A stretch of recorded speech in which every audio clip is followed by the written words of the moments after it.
Germany, after World War II, was one big prison. Throughout the American sector of the country, millions of men were penned behind barbed wire in open fields. They died in latrine ditches and shelter holes dug by hand in the earth. They died without water, without food, without shelter.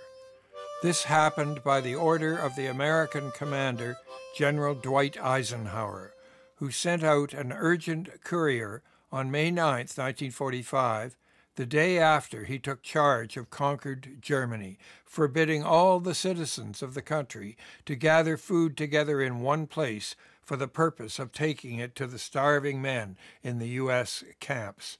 They were forbidden on pain of death to feed the prisoners, although the prisoners were starving. He ordered 3 trainloads of food donated by the International Red Cross out of the country and back to the donors in France and Belgium.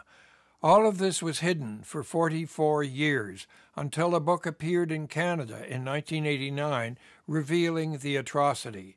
In the foreword to that book, Colonel Dr. Ernest F. Fisher, a senior historian of the United States Army Center for Military History, wrote, "Starting in April 1945, the United States Army and the French Army casually annihilated 1 million prisoners, most of them in American camps."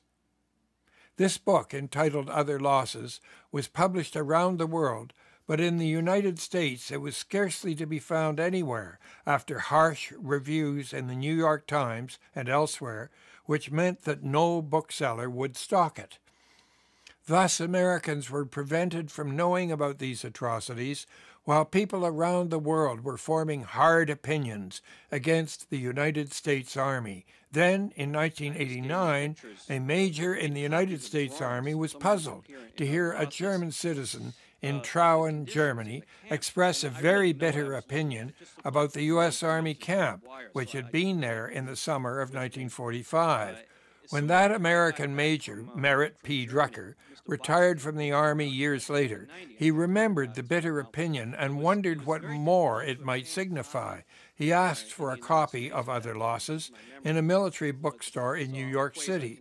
So I called this organization called the Military Bookman, which was a military bookstore in New York. And this guy got on the phone. He told me he had a copy. The book had been deep-sixed. Deep-sixed being a slang expression, meaning it had been hidden and suppressed. Drucker determined to find out for himself if the book were true. I was a U.S. Army guard at a German prison camp at Andernach, and I was silent for 45 years because I was warned it'd be futile to say anything and that I would be in serious trouble if I did. Every morning there would be trucks pulling up and bodies would be carted away, and so the death rate was very high, a combination of starvation, exposure, dying of their wounds, medical neglect. There was a high death rate. They were sleeping in the mud without blankets or coats, certainly no tents, and it was quite a high death rate. It's, from my perspective, from what I could see. And what impressed us, all of us, of course, were the trucks hauling the bodies away.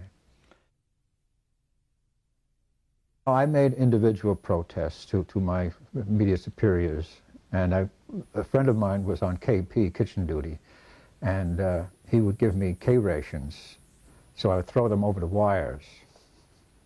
And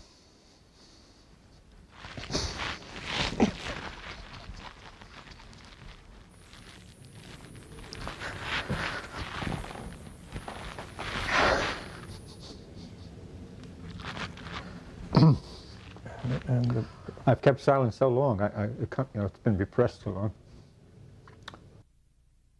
Convinced by researchers in the UK and Germany and by affidavits received from former prisoners of war who confirmed the contents of Other Losses, Drucker decided that an apology was necessary. No American government official had ever apologized for the camps, so he would do it himself. He contacted the author of the book, James Back, and together they invited Lieutenant Colonel Max Klar, retired from the German Bundeswehr, or Army, to come to Washington on October 31st, 2011, where the new American edition of Other Losses was being launched. And there, Drucker formally apologized to Max Klar, who accepted the letter.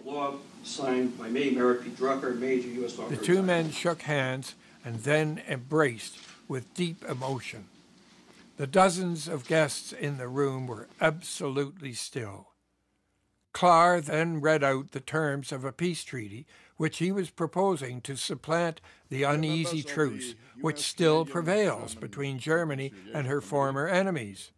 The strange truth is that Germany is the ally of Western countries with whom she is still technically at war. This is more than a diplomatic oddity. As Klar has said, Germany is a country of wounded souls. Begged for financial help by the other nations of Europe, she is still defined by the United Nations as a hostile state.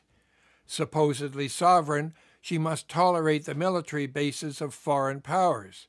She is constantly reminded of her past cruelties by nations who have never acknowledged their own.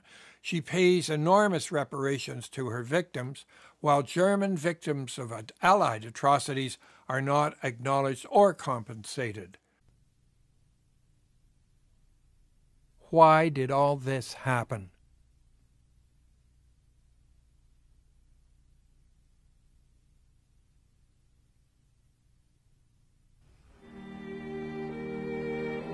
How was it kept secret?